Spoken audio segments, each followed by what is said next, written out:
بلی کو بھوکا رکھنے پر عذاب۔ حضرت عبداللہ بن خطاب رضی اللہ تعالیٰ عنہ سے مروی ہے کہ رسول اللہ صلی اللہ علیہ وآلہ وسلم نے ارشاد فرمایا کہ ایک عورت کو بلی کی وجہ سے عذاب دیا گیا کہ اس نے اسے باندھ رکھا تھا، جس کی وجہ سے وہ مر گئی۔ اس وجہ سے اسے دوزخ میں داخل کر دیا گیا اور نہ کھانے کو اسے کچھ دیا اور نہ ہی آزاد چھوڑا۔ اچھائی کیجیے اور جس کے ساتھ چاہے کیجیے، اللہ تعالیٰ اچھائی کرنے والے کے عمل کو کبھی ضائع نہیں کرتا۔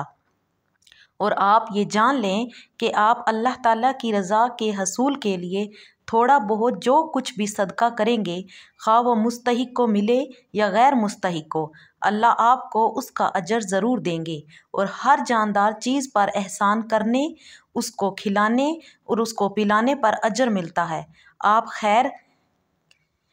کسی بھی چیز کو معمولی نہ سمجھیں، اس لیے کہ بعض اوقات بھوکے پیٹ میں ایک لقمہ یا پیاسے کے منہ میں ایک گھونٹ اس کی پیاس بجھا دیتا ہے، اور آپ کو اس سے کوئی بھی مشقت نہیں ہوتی، نہ ہی اس سے آپ کے کھانے پینے کے سامان میں کوئی کمی آتی ہے، اور آپ اس نیکی کو کچھ سمجھتے ہی نہیں ہیں، لیکن وہ اللہ جل شانہ کے ہاں بہت بڑا اجر رکھتی ہے، اور اس وجہ سے آپ کی مصیبتیں آپ سے دور ہو جاتی ہیں، اور نیکی آپ کو برے خاتمے سے بچا لیتی ہے، اور آپ کے اور دوزخ کے درمیان ایک حجاب یعنی پردہ بن جاتی ہے۔ بہترین صدقہ وہ ہے جو مالداری کی حالت میں ہو۔ اللہ تعالیٰ آپ کے صدقہ کیے جانے والے روٹی کے ایک ٹکڑے کو بڑھاتے رہتے ہیں، یہاں تک کہ وہ احد پہاڑ سے بڑا بن جاتا ہے۔ ذرا اس شخص کو ملاحظہ کی فرمائیے جس نے کتے پر رحم و ترس کھایا اور یہ جان لیا کہ کتا نہایت سخت پیاس کی وجہ سے ہانپتے ہوئے زبان باہر نکال رہا ہے اور اسی وجہ سے وہ گیلی مٹی چوس رہا ہے، چنانچہ وہ فوراً کنویں میں اترا اور اپنا جوتا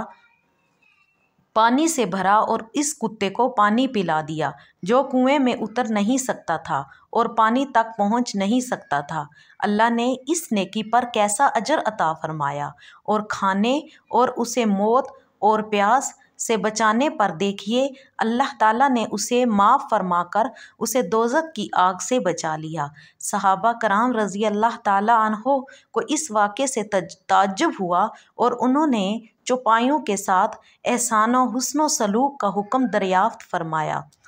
تو یہ دریافت کیا کہ اس پر بھی اجر ملتا ہے، تو نبی رحمت و امت شفیق و مہربان رسول اللہ صلی اللہ علیہ وآلہ وسلم نے انہیں یہ بتلا دیا کہ انہیں ہر ذی روح کے ساتھ حسن و سلوک کرنے پر اجر و ثواب ملتا ہے، جیسا کہ اگر ان کے ساتھ ظلم و زیادتی کی جائے اور ان کا حق ادا نہ کیا جائے تو اس پر گناہ اور عذاب بھی بہت سخت ہوتا ہے۔ دوسری حدیث میں آتا ہے کہ اللہ تعالیٰ نے ایک عورت کو دوزخ کی آگ میں اس لیے داخل فرمایا کہ اس نے بلی کو باندھ کر رکھا، اس کے ساتھ برا سلوک کیا اور اس کے جو حقوق اس پر تھے اس نے ادا نہیں کیے، نہ کھانے کو دیا نہ پینے کو، اور نہ ہی اس کو آزاد چھوڑا کہ وہ زمین کے کیڑے مکوڑے اور ادھر ادھر پڑی چیزوں سے اپنا پیٹ بھر لے، اور ایسے ہی وہ بھوکی مر گئی۔